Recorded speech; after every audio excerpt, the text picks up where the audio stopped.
for 4th of July, and around here we are packing bags and coolers and running shoes. We're going on a short vacation to Wisconsin for a few days. Looking forward to unplugging. I haven't really unplugged in a while, with all the craziness of these last 4 months and constantly kind of figuring out what God has for us and how we do this current phase. And so I'm just really looking forward to unplugging.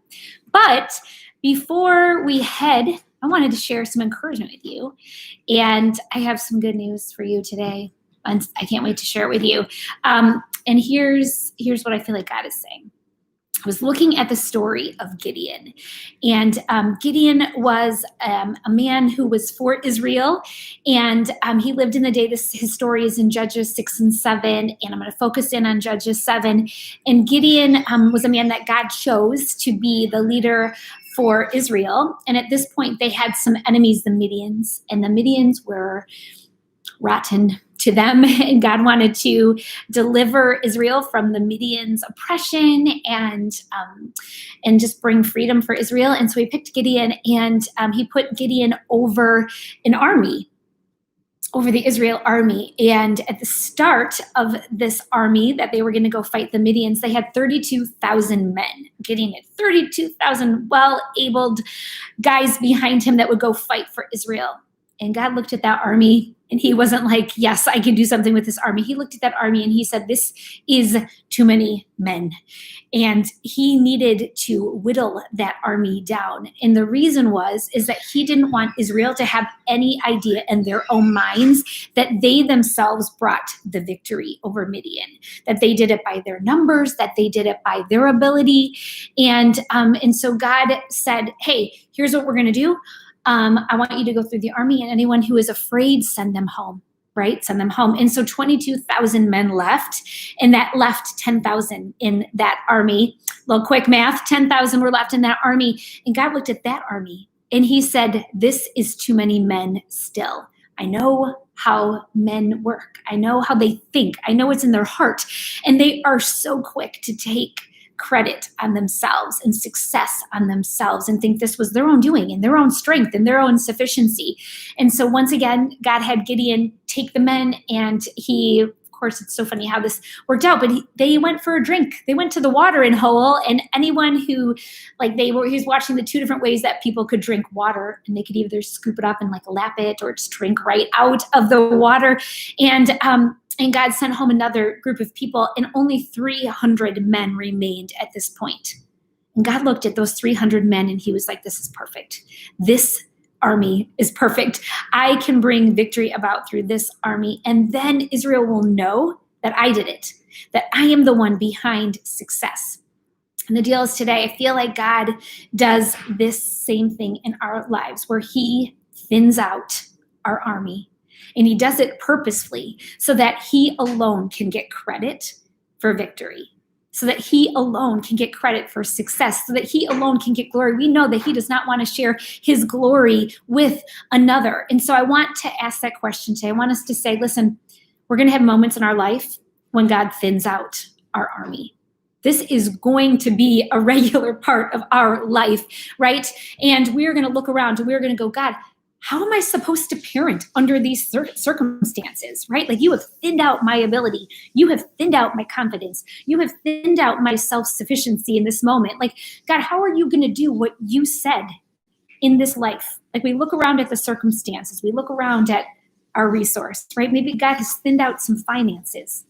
Maybe God has thinned out some of our emotional strength or our confidence, right? And we look around and we're like, God, how are you going to do the things you promised under these circumstances?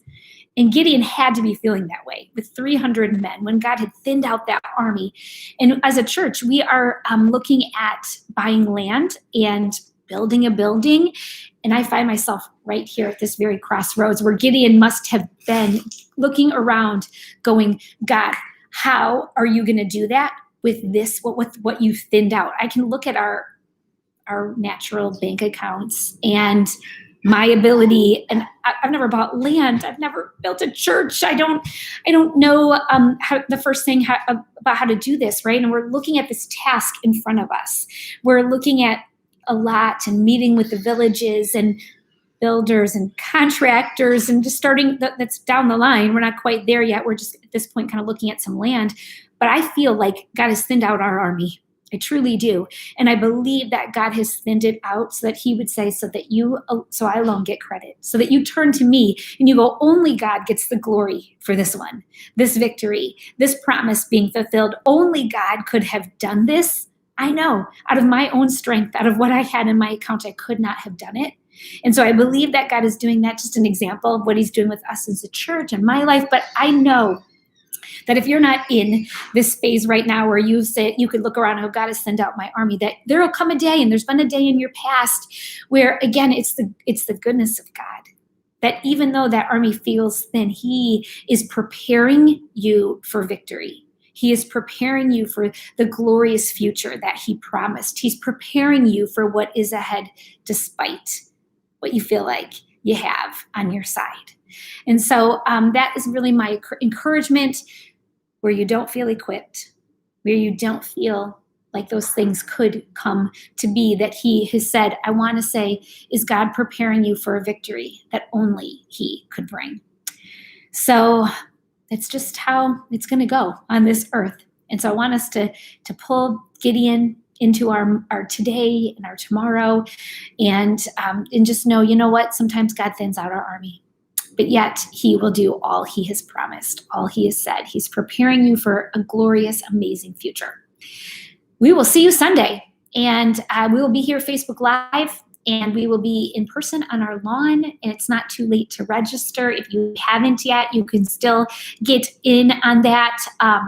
Still some spots left. Just want to encourage you to do that. But we'll be streaming some live worship. You get 2 choices this Sunday. There's going to be an 8:30 and a 9:45. So you can stream at either one or at both. Kevin's going to be preaching on the kingdom of God and the reality of the kingdom and what it means for our lives today. So that's all I got. Have a great 4th of July. Be careful with those fireworks. Stay safe and enjoy your time. See you soon.